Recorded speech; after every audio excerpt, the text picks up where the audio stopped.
This is the largest desert in the world. It's also one of the hottest places on Earth, and one of the most remote.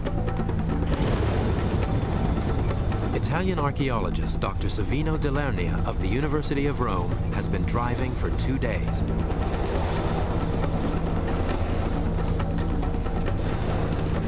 Ahead of him lies his destination, the Akakos Mountains in southwestern Libya. It's a North African country. To the west is Algeria. To the east, Egypt. This inhospitable terrain has driven away all but a handful of Tuareg nomads, but it was once home to a family who mummified their child. Year after year, Savino returns to this majestic landscape, hoping to uncover its secrets. It all began 40 years ago with the discovery of the little mummified boy, Juan Mahujaj. He took his name from the rock shelter where he was found. It has taken Savino and his colleagues decades to reveal the full significance of this discovery.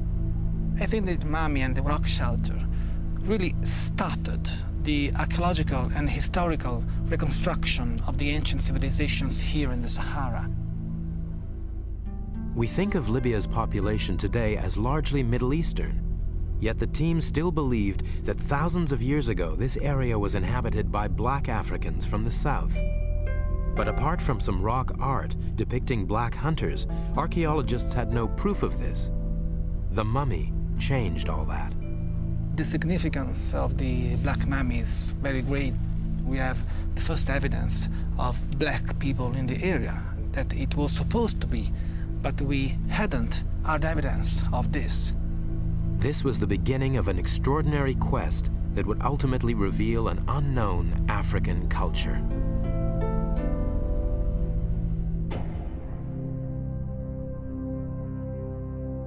The Juan Mahujaj rock shelter is a simple place, a ledge just wide enough to provide shade from the midday sun. Savino has returned to the rock shelter, where he meets Tuareg tribesman Mr. Ramadani, who witnessed the discovery of the mummy. They focus on one small area, the place where Savino's predecessor, Professor Mori, actually found the mummy. It was still already visible because it was partially brought to light by natural erosion. So we have to imagine that the exact position of the Juan Mahujaj mummy should be somewhere just here. When a small sack came to light, no one was prepared for what it contained. They opened this sack and they found the mummy inside. So it was really amazing. Soon after he died, this young boy was put in a fetal position, then embalmed, and placed in a sack made of antelope skin. The sack was then insulated by a layer of leaves. This careful preparation protected his small body from the elements for the next 5,500 years. The Italian archaeologists knew they had found important evidence. The shape of the boy's skull suggested he was black, and if he was, this could rewrite the history of mummification in Africa. They needed to be sure. After a tortuous 10-day camel journey to the nearest town with their fragile cargo, the team returned to Rome to have the mummy analyzed.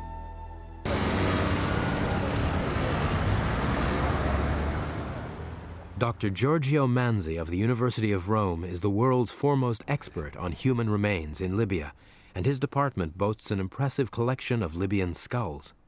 The reason why the members of the Italian team in the 50s inferred that the child was a black child, a Negro child, is mainly a consideration of his face, especially the length here of the root of the nose, or also here, the moving forward of the mouth.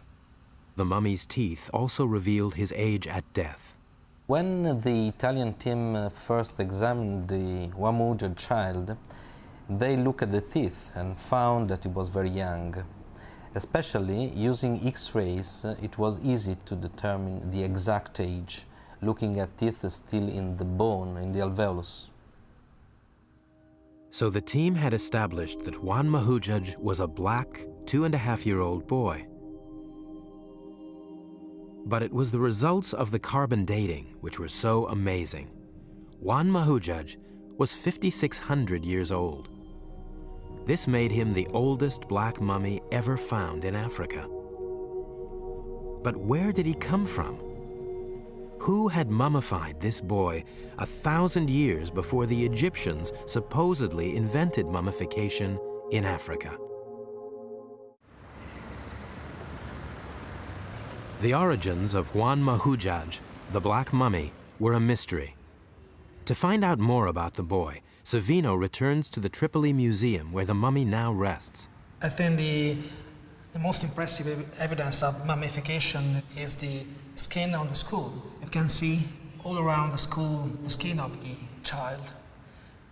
You can see here, just along the spine and the rib cage, we have a lot of skin, which is really very, very rare to be found. You see here the remains of this organic matter. This is really the remains of the true interior of the mummy. It's impossible to find this kind of evidence without a process of mummification. Another point is the first act of mummification is a cut along the stomach and the removal of all the interiors. And probably they put something in, inorganic matter, just to stop any kind of bacterial activity inside, as much as the Egyptians did in the Nile Valley.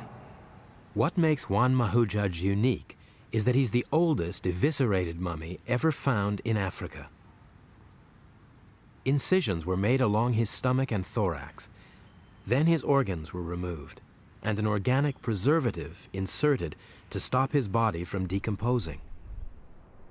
And it was this process which put the Black Mummy on the world stage.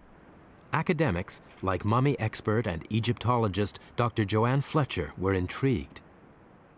I first became interested in the Black Mummy probably around 15 years ago with the publication of a major work on mummification all over the world.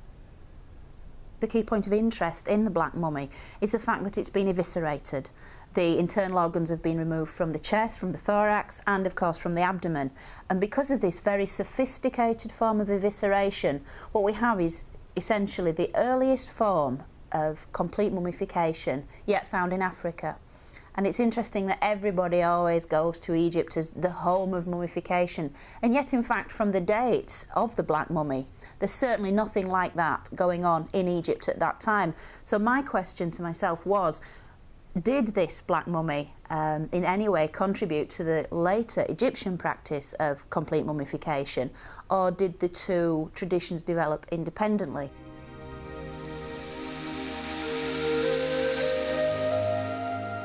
Popular tradition has it that Egypt is the only ancient civilization in Africa.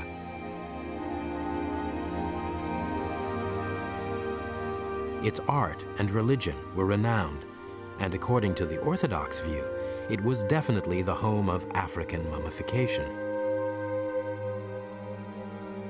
But there are those who believe that the Black Mummy is challenging this established school of thought.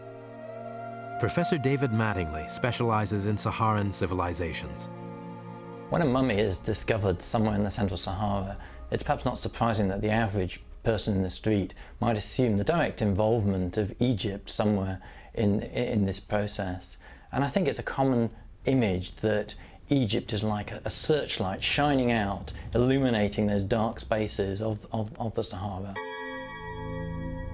And yet, Juan Mahudzaj was artificially mummified 1,500 miles to the west of the Nile Valley, and 1,000 years before Egyptians were eviscerating their dead. Was it possible that the ancient Egyptians did not invent mummification in Africa? And if the Egyptians didn't prepare the mummy, who did? it really does beg the question, who on earth could achieve such a remarkably preserved corpse? I mean, who were these people that could do this? I mean, I personally know very little about them. So where did they come from? How did they achieve this incredible high standard of mummification at such an early date?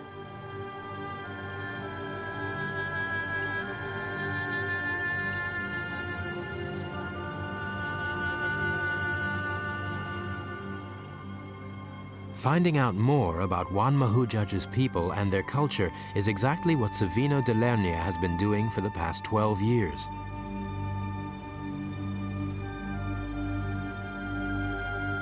His search for answers began in the rock shelter of Juan Mahujaj, where careful excavations have yielded vital clues. We have here all the history of the Juan Mahujaj occupation. This is charcoal, the remains of a fireplace, probably 4,000 years ago, 5,000 up to 6,000 years ago, which is the Juan Mahujaj time. And this was the ancient floor of the same age of the Juan Mahujaj mummy. And you still have the gold dropping. The fact is that during Juan Mahujaj era, the most important part of their life was cattle.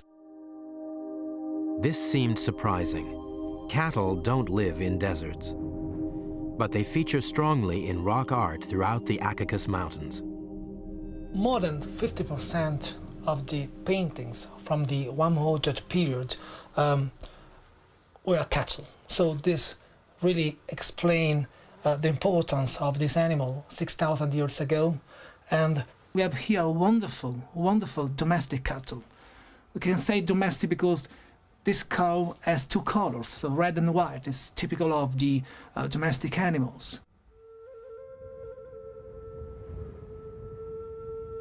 Cattle and goats. Juan Mahujaj's people were evidently animal herders. But how could they survive in this desert? The remains of a simple plant provided the first clue that the home of Juan Mahujaj once looked very different.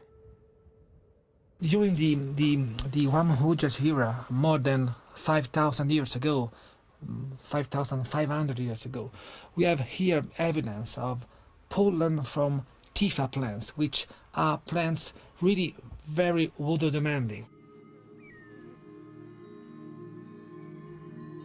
Typha plants still exist in the region, but they thrive only in oases. It was almost impossible to picture. But how credible is the idea that this area was once lush? It was time for the climatologists to provide some answers. 3, 2, 1, mission and liftoff.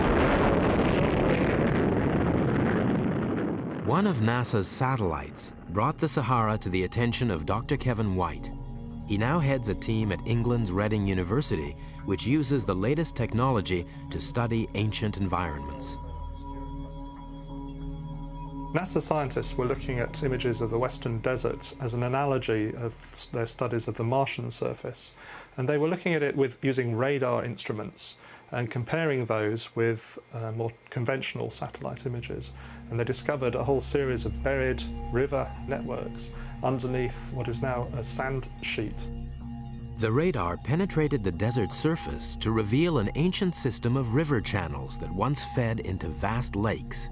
So in this area we can see a very dense, interconnected network of river channels, which is completely invisible in the optical image on the left. These lakes dried up long ago and are now what the scientists call paleo lakes. Kevin White is using this technique to uncover similar channels in Libya's Central Sahara. But it is the paleo lake sediment that Kevin is most interested in because it tells the story of the past. Lake sediments tend to capture a lot of information about what was going on in the surrounding slopes and surrounding landscape, and we can start to reconstruct vegetation communities. We can start to reconstruct something of the hydrology, the nature of the water, and we also get a fossil record which can be useful in some circumstances. But as you can see, it's a bit of a difficult place to get into. To reconstruct these climates, the team needs to collect field samples for analysis. Kevin's colleague, Dr. Nick Brooks, is planning a trip to Libya using satellite maps. This is a difficult bit up here, up over that dune there.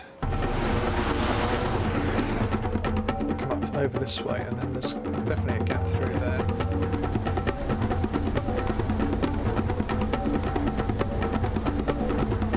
So this is easy. You've just got one more little dune to get over there. And then you reach this area, through that gap there, I guess, and then over the top of that dune. If you can get up to this point here, then it's just downhill, really, down a big slit face there. You're there. This is a paleo lake. We know people were living here around about the time of Wad Mahujaj because we found pottery and stone tools from around that period.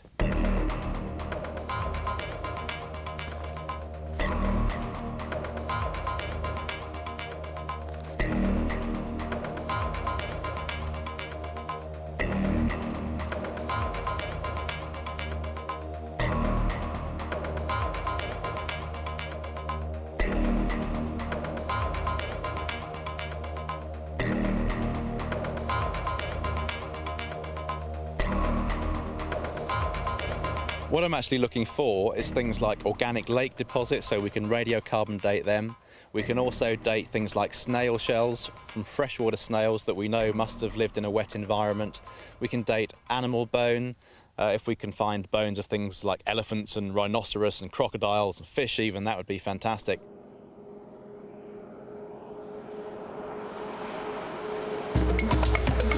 Taking the route up. Nick and Savino are colleagues.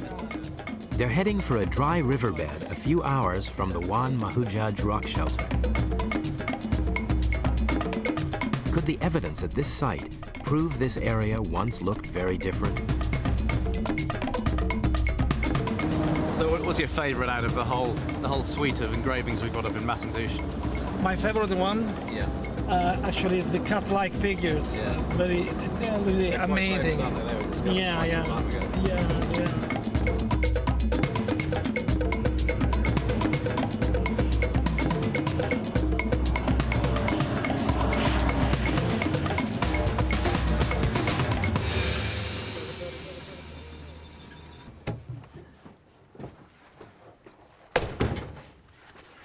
Masandouche is one of the most famous rock art sites in Africa.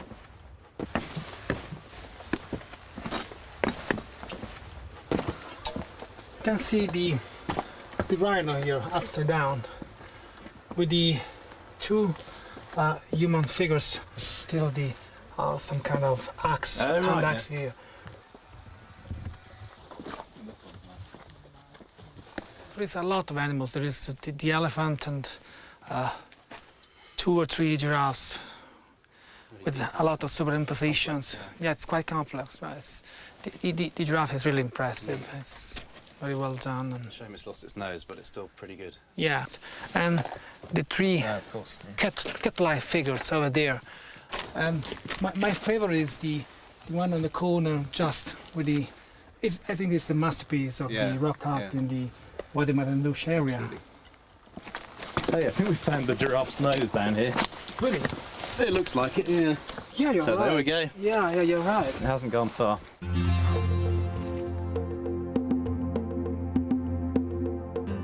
Enigmatic figure. Yeah.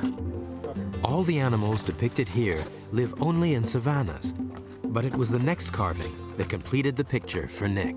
This is one of the most famous rock art engravings here in Wadi Masandouche.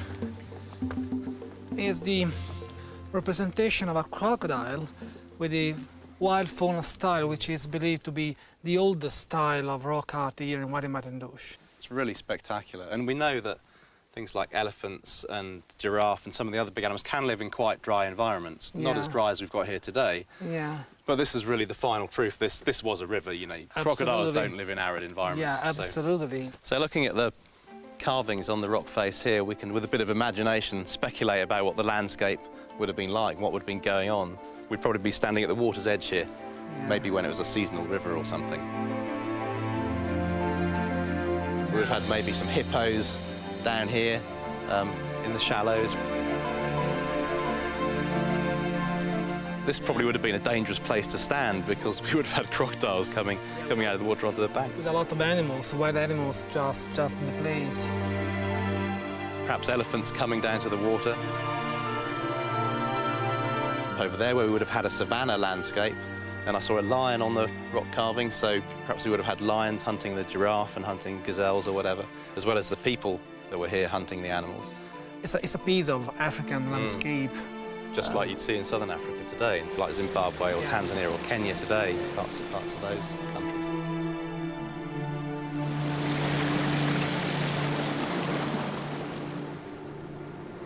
In the Sahara today, this Garden of Eden that was known in the time of Juan Mahujaj remains firmly in the imagination.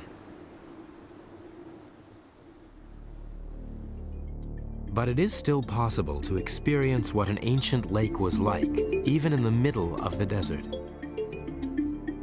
Gaborone is one of a handful of oases left in the Sahara, and it gives us a glimpse of the environment during the time of Juan Mahujaj, the Black Mummy. Actually, growing around the edge of the lake are living fossils that take us straight back in time. This vegetation, Nick, is exactly the vegetation we found in Juan Mahujaj rock shelter. And we actually found the pollen grains in the excavation, and they are 5,500 years old, so it's exactly the same vegetation. So this means that at the time of Juan Mahujaj's mummy we had this kind of plant, so this kind of environment, so it means a lot of water in the immediate surroundings of the shelter. Yeah. So what we're seeing is a fossil, It's a relic, yeah, it's a relic from the past. Yeah.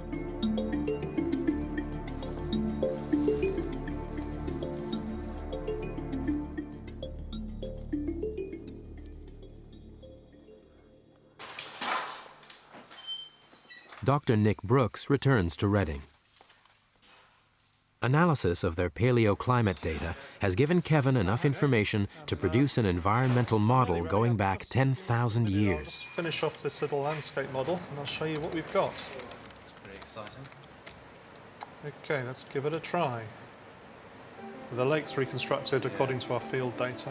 So we're going quite deeply into the sand sea here. Yeah. It's easier flying over it than driving through it. And that's a lot quicker on here.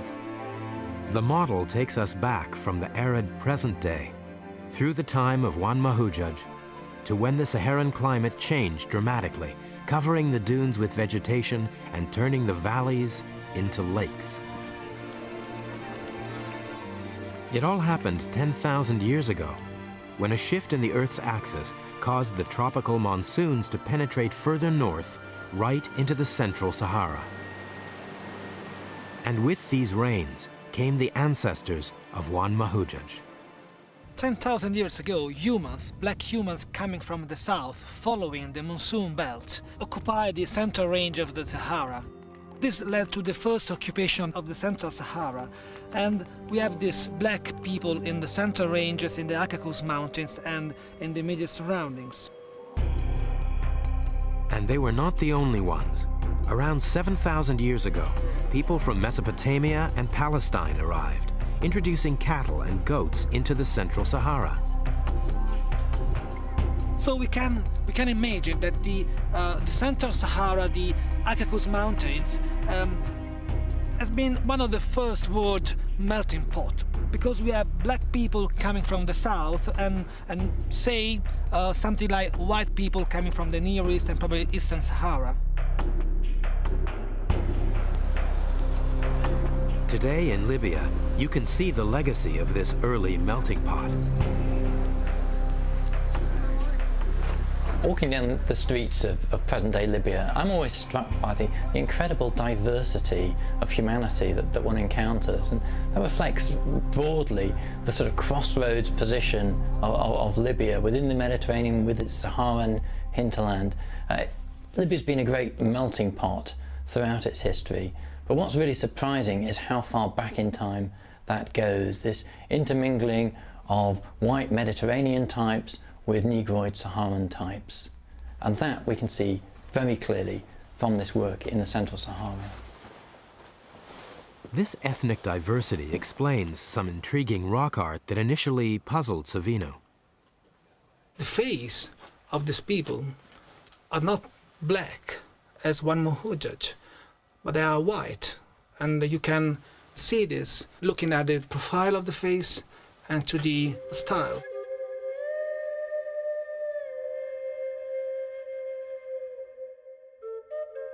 It is this mixed-race culture which mummified Juan Mahujaj. But what kind of society did this young boy live in? One important clue is the ostrich eggshell necklace that he was still wearing, unbroken, when he was first discovered. We still have some few beads of a necklace of ostrich eggshells. In ancient societies, the inclusion of grave goods indicated ritual and ceremony. And the mummification process suggested something else.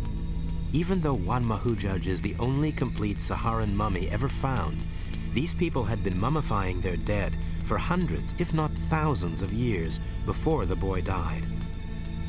The thing about the Black Mummy is the very sophisticated form of evisceration. Now, this is a really sophisticated form of mummification, and it wouldn't have just appeared from out of nowhere. The Black Mummy is obviously almost the end result of a very complex development in this very highly skilled procedure. Was Juan Mahujaj mummified because he was special? The family of Juan Mahujaj, we can say, was not particularly rich or particularly powerful. The fact is that this kind of pastoral society were quite egalitarian in their social organization. The fact that this is a very small child that's been mummified with a great deal of care and attention suggests that this is a society which doesn't necessarily judge individuals by their achievements. So the fact that people were obviously mummifying those in society who are frequently regarded as the least important, the children, presumably in the hope that they would live again in some form of afterlife, can, I think, tell us a great deal about those responsible. There's obviously a great deal of compassion and love that would have gone into such a procedure, and a desire perhaps to keep the dead child with one at all times. But it was the date Juan Mahujaj was mummified that raised the key question. Did mummification in Africa begin here in the Central Sahara? We have here, really, in this very place, the oldest mummy in Africa. Is more than 5,000 years old and is at least 1,000 years older than the Egyptian mummies. So this means that the mummification process, the mummification knowledge, wasn't born in Egypt, and we have here the first evidence of this. So it's really very tempting to suggest some kind of, say, movement or some kind of circulation of ideas from Central Sahara spreading out up to the Nile Valley. So it is really tempting to do this, but as an archaeologist, I need hard evidence to do this. Savino knew that many of the descendants of the Black Mummy had been forced to move out of the Central Sahara just 500 years after his death. The environmental work confirmed another dramatic climatic change around 5,000 years ago, returning the Sahara to its present arid state. Again, you have to imagine that the prehistoric times were heavily affected by climatic changes, and climatic changes were very, very hard in this part of Africa. So some 6,000 years ago, and once again 5,000 years ago, we had arid crisis here, and people had to move. Was it possible that Juan Mahujaj's people had moved east to the fertile Nile Valley, taking with them their mummification knowledge? Or had the two traditions evolved independently of each other?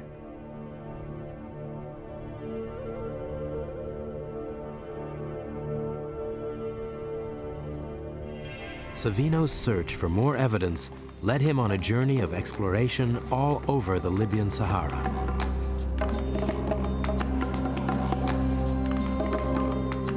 Was there a link between the Saharan culture and the society of Egypt's Nile Valley? And more intriguingly, were there any other Saharan innovations which influenced ancient Egypt? The search took years.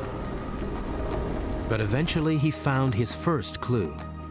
It was an unremarkable pile of rocks on a boulder-strewn plain called the Mesak, just 60 miles from the Wad Mahujaj rock shelter. It was like finding a needle in a haystack. Savino had stumbled onto a mysterious monument which would prove that cattle held a ritual significance in the lives of the Saharan people. It included bloody ritual slaughter. Here was evidence of a cattle cult. The engraving of this cattle, when I discovered it, told me that probably this monument had something to deal with the cattle cult. And so I decided to excavate this circular monument, and we found the bones and charcoal of cattle. So this was really the very first hard evidence, archaeological evidence of some kind of ritual connected to the cattle cult. Cattle bones, dated around the time of Wad Mahujaj, were buried in a circular stone monument with a diameter of almost 10 feet, and pottery was left as ritual offerings.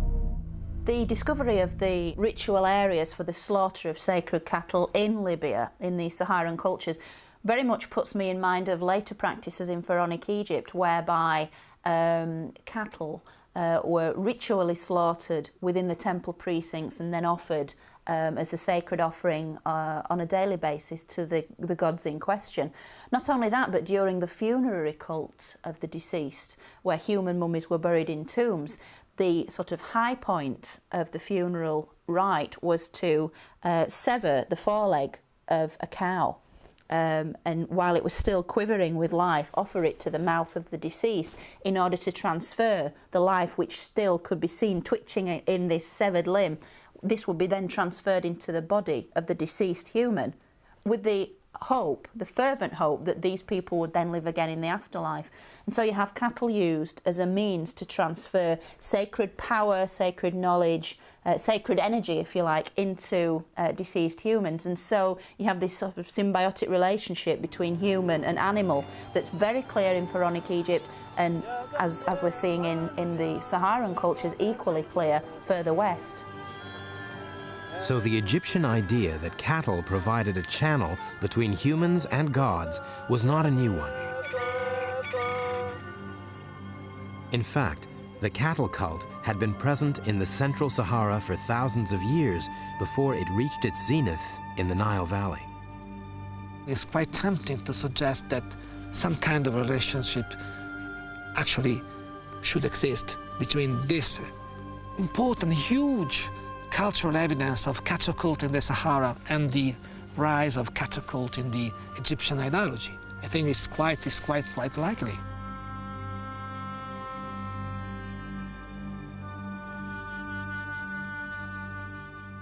Savino had established that, like in Egypt, both mummification and cattle cults were central to this Saharan society.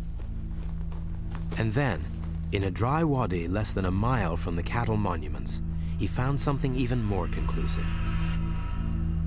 An engraving of an animal-headed figure. The most exciting subject of this engraving is surely the dog mask. This kind of human beings mask-bearing are actually one of the most important subjects represented in the Mesak area. We can understand the age of the engraving from the color, which is very black. It means very, very old. What is the relevance of this kind of dating from these engravings is that the presence of human beings mask-bearing, and in this case we have dog mask, is much older than the kind of evidence we have in the Nile Valley. Although organic matter in the crevices of the engraving was carbon dated to 5,600 years, Savino believes this carving could be as much as 1,000 years older. I find it very interesting that these animal-headed human figures exist outside of Egypt at such an incredibly early date. And then later in pharaonic culture, you find exactly the same motifs repeated in the very sophisticated Egyptian art form. The Egyptian god Anubis has become one of the most recognizable symbols of ancient Egypt.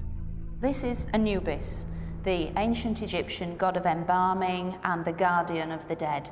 And his likeness was actually used by the ancient Egyptians in mask form, in the form we see in front of us, during the very sacred rituals of the funeral. In funerary rites, one of the priests would wear this exact same mask and perform the magical rituals which would enable the dead to live again in the afterlife.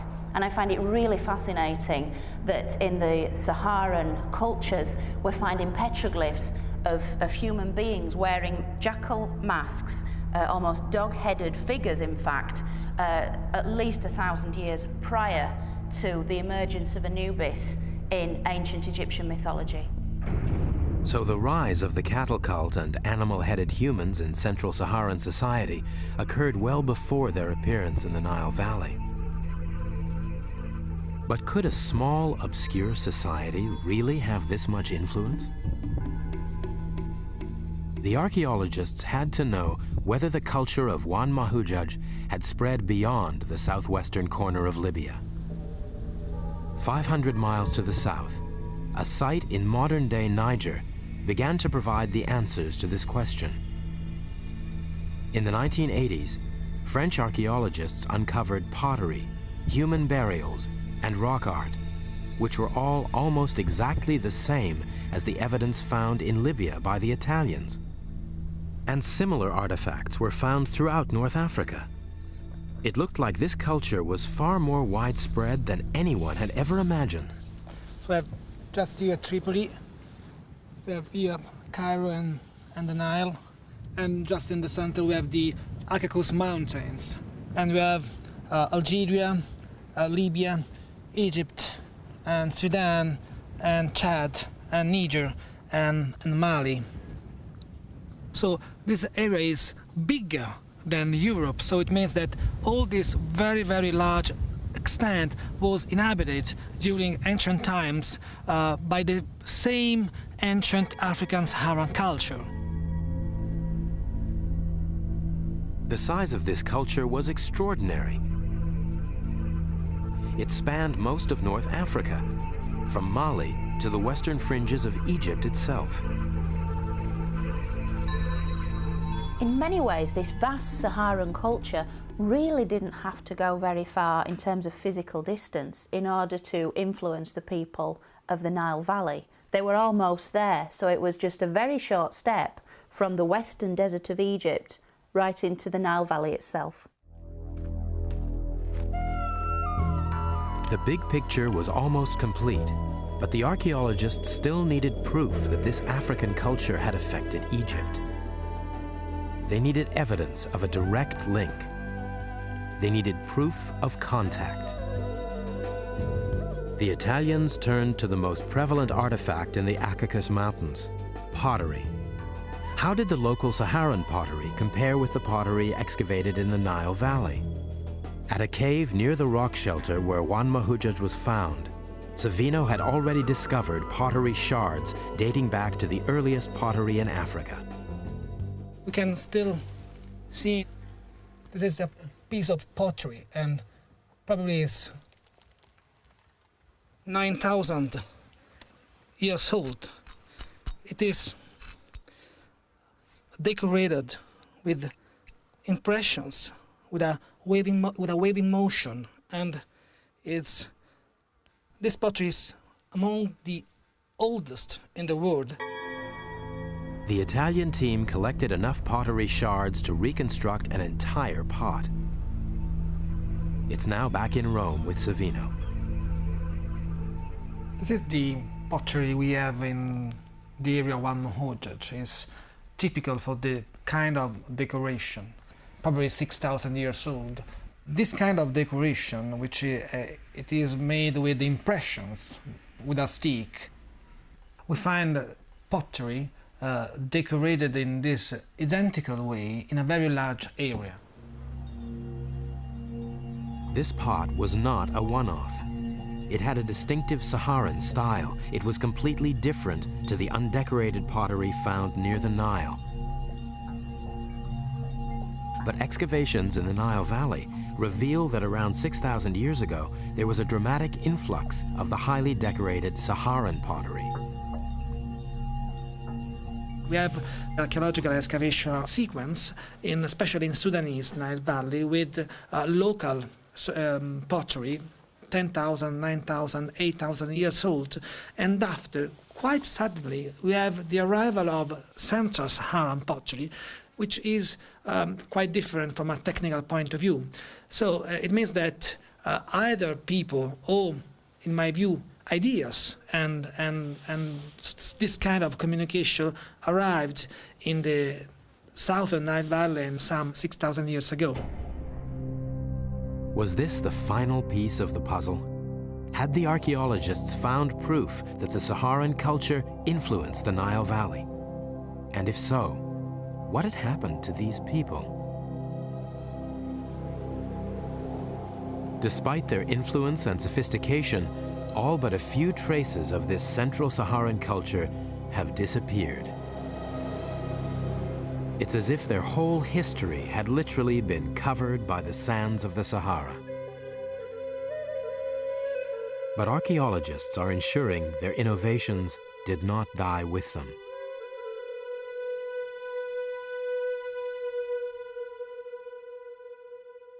The heritage of ancient Egypt and the Central Sahara have been incredibly intertwined over the last 10,000 years. But if we go back to about 5,000 to 8,000 years ago, I think we find a period in which the relationship was expressed in a rather different way to the sort of common model that we have today. Instead of that searchlight shining out from Egypt, illuminating the desert, maybe we need to think about a desert culture which is shining many little lights on a fledgling Egypt in the Nile Valley, and that's actually going to play a very important role in the formation of ancient Egypt itself. The very beginning of Egyptian traditions were, in my view, were influenced by some Saharan tradition, and we can see this in the technology of pottery, we can see this in the decoration of pottery, and even pastoral activity, because the domestication, cattle domestication, was just in the Sahara. It wasn't in the Nile Valley. So this means that we have a lot of cultural knowledge, Saharan knowledge, which has been spread in much part of northern Africa, including Nile Valley. I find it quite extraordinary that this Central Saharan civilization shows all the features we generally associate with later Egyptian pharaonic culture, and mummification is a prime example. There are definite links between the two cultures. As to which came first, most Egyptologists would like to think Egypt, but I think a lot of this information from the Saharan cultures really must make us think again.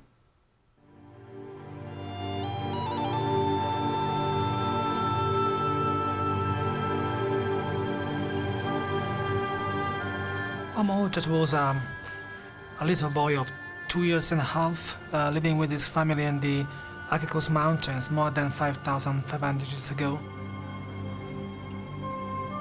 He lived in a rich savanna environment. Even so, he died before he reached the age of 3. His family were part of a culture which had developed sophisticated rituals like mummification. One Hujjaj was given a rich burial. They were sub-Saharan people, Africans, and they accidentally gave the world the oldest black mummy it has yet seen.